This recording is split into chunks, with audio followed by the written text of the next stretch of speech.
In this video, we'll talk about Exaro Tiles. We'll discuss company's business model, key important ratios. Definitely, we'll cover company's fundamental also. At last, we'll discuss about levels and target along with the chart. So let's begin with company's business model. Exaro Tiles Limited is an Indian based company और जो company का main काम है manufacturing and marketing ceramics wall and floor tiles.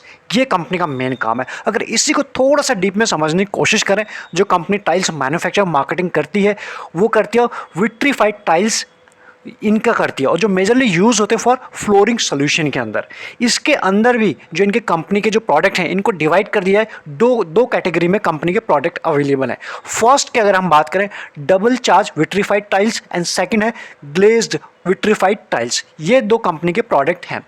साथ ही में अगर हम बात करें जो कंपनी के प्रोडक्ट हैं ये जो यूज़ होते हैं किसी एक सेगमेंट किसी एक इंडस्ट्री में यूज़ नहीं होते, वेरियस सेगमेंट में इस कंपनीज के प्रोडक्ट का यूज़ होता है। जैसे कि हम बात करें residential, commercial, education, hotels, hospitality and उसके बाद गवर्नमेंट्स या फिर जितने अदर इंस्टीट्यूशन होते हैं हर जगह कंपनी के प्रोडक्ट का यूज़ होता है या फिर अवेलेबल रहते हैं। साथ ही में अगर हम बात करें इनके डिज़ाइन की बात करें, जो कंपनी के प्रोडक्ट हैं ये 1000+ डिज़ाइन में एज ऑफ नाउ अवेलेबल हैं और जो भी कंपनी के प्रोडक्ट मैन्युफैक्चर होते हैं और मार्केट होते हैं under the brand of Exxaro होते हैं। तो इसके बाद अगर हम कंपनी की प्रेजेंस की बात करते हैं, कंपनी की जो प्रेजेंस है as of now pan India basis पे है। साथ ही में अगर हम बात करें 24 स्टेट्स प्लस यूनियन टेरिटरी में कंपनी की प्रेजेंस है, जिसे आप कह सकते हो कि इसकी पैन इंडिया बेसिस पे या फिर अच्छी पकड़ है। साथ ही में अगर हम बात करें रजिस्टर्ड डीलर जो है इस कंपनी के साथ एज ऑफ नाउ 2000+ उनका नंबर निकल के आ रहा है। कुल मिला के कंपनी की प्रेजेंस एज ऑफ नाउ अच्छी है, मजबूत है। इसके बाद अगर हम बात करें कंपनी के रिटर्न के ऊपर, कंपनी का 13% का रिटर्न दिया है 1 वीक में, क्योंकि कंपनी को लिस्ट हुआ बहुत ज़्यादा टाइम अभी मार्केट में हुआ नहीं है। Not even exactly 1 month close है लेकिन 1 मंथ भी पूरा नहीं हुआ है, इसलिए रिटर्न आपके सामने 13% दिखाई पड़ रहे हैं 1 वीक में। एंड 1 मंथ की बात करें 12% के आसपास।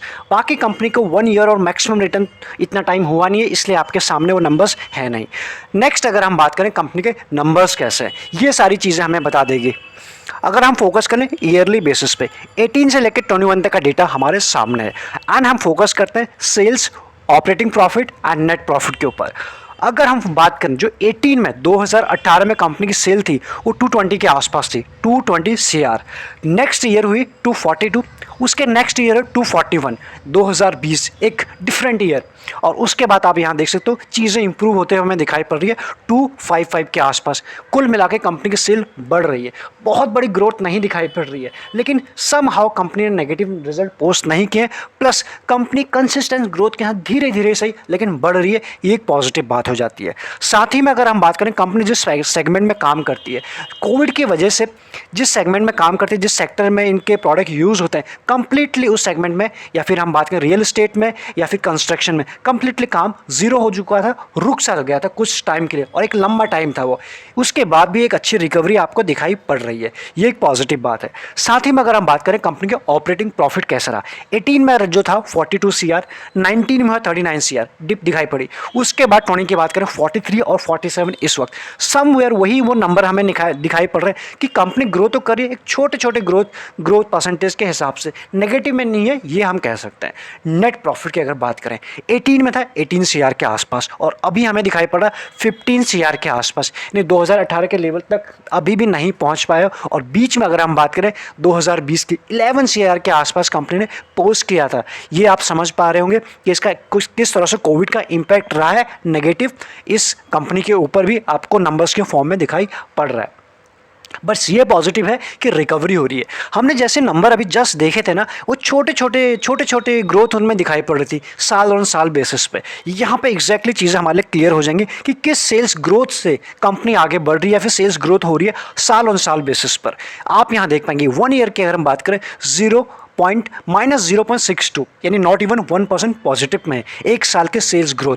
अगर हम बात करें पिछले 3 साल में कंपनी की सेल्स ग्रोथ कैसी रही है परसेंटेज में 12+, ये एक पॉजिटिव बात है, स्ट्रॉन्ग नंबर कह सकते हैं। साथ ही में अगर हम बात करें 5 साल में 17+ था, यानी पिछले 5 साल की बात करें उस वक्त काफ़ी अच्छी परसेंटेज थी 17+। अगर ये चीज़ वापस इसी फॉर्म में आती, कंपनी इस नंबर को टच कर पाती है तो डेफिनेटली यहाँ से कंपनी की एक पॉजिटिव बात और भी हो जाएगी, फिर स्ट्रॉन्ग पॉजिटिव हो जाएगा इसके लिए।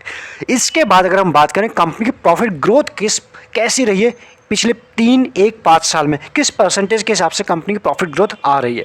एक साल की अगर हम बात करें 26+, यहाँ पर कंपनी के लिए अच्छी बात हो जाती है। साथ ही में अगर हम बात करें 3 साल में -2.92 के आसपास, ये 3 साल से काफ़ी अच्छा रिकवर हो चुका है इस साल।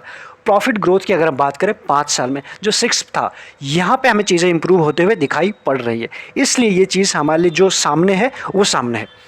नेक्स्ट अगर हम बात करें इसके आरओई और आरओसी के ऊपर, 5 साल पहले इसका आरओई था, रिटर्न ऑन इक्विटी था 12+ था, अभी बात करें 9+ दिखाई पड़ रहा है, अभी भी उस लेवल के आसपास नहीं दिखाई पड़ रहा है, पुअर की कैटेगरी में एज ऑफ नाउ दिखाई पड़ रहा है। साथ ही मैं बात करें 3 साल में कितना था, ऑलमोस्ट 9 के आसपास। तो कुल मिला के जो 3 साल पहले था 9 के आसपास, अभी भी 9 के आसपास है, इसलिए बहुत ज़्यादा जंप अभी भी या फिर चीज़ें सुधरी हुई नहीं दिखाई पड़ रही, ये पुअर की कैटेगरी में अभी भी आता है। साथ ही में अगर हम बात करें इसके आरओसी के ऊपर, 5 साल पहले की बात करें उस वक्त था 11.92 के आसपास इसका आरओसी, और इस वक्त कितना है, अगेन 11.33 के आसपास। पिछले 5 साल में बहुत ज़्यादा चीज़ें बदली नहीं है आपके सामने, ना ही 3 साल में बदली है। 3 साल में भी 10.58 के आसपास था। कुल मिला के नंबर जैसे हमने देखे, सारी चीज़ें रेशियोज़ भी वैसी हैं, कंसिस्टेंट है, नेगेटिव नहीं है, ये पॉजिटिव है, लेकिन ग्रोथ भी वैसे बहुत ज़्यादा हमें दिखाई नहीं पड़ रही है। अगर इसके बाद हम बात करें इस कंपनी के पास डेट कितना है, डेट इक्विटी रेशियो के फॉर्म में इसको समझने की कोशिश करें, 1.44 के आसपास है, जो काफ़ी ज़्यादा हो जाता है किसी भी कंपनी के ऊपर। एग्जैक्टली डेट कितना है, 174 CR का डेट है, और कैश की बात करें 3.57, काफ़ी पूरी सब कह सकते हो। अब सवाल यही हो जाता है हमारे लिए कि किस तरह से कंपनी फ्यूचर में या फिर नियर फ्यूचर में इस डेट के ऊपर काम करती है, क्या इसको कम कर सकती है और कैसे करती है, और साथ ही में क्या ये और बढ़ तो नहीं जाता है। इसलिए अगर हम इस कंपनी में लॉन्ग टर्म की सोच रहे हैं, इवन मीडियम टर्म की सोच रहे हैं, तो इन चीज़ों के ऊपर हमारा ध्यान होना ज़रूरी हो जाता है। इसके बाद बात करते हैं शेयर होल्डिंग पैटर्न के ऊपर। कंपनी को लिस्ट हुए बहुत ज़्यादा टाइम नहीं हुआ है, इसलिए ज़्यादा डेटा अवेलेबल नहीं है। हम फोकस करते हैं अगस्त में, अगस्त की शेयर होल्डिंग पैटर्न के ऊपर। प्रमोटर के पास में जो इस वक्त हैं 42+ के हैं, और उसके बाद FIS की बात करें 4+, DIS की बात करें 3+, एंड पब्लिक एंड अदर्स की बात करें 49+। यानी सबसे ज़्यादा इंटरेस्ट किसी का दिख रहा है आफ्टर प्रमोटर, या फिर प्रमोटर से भी ज़्यादा पब्लिक एंड अदर का दिखाई पड़ रहा है। बाकी प्रमोटर के पास 42+ है।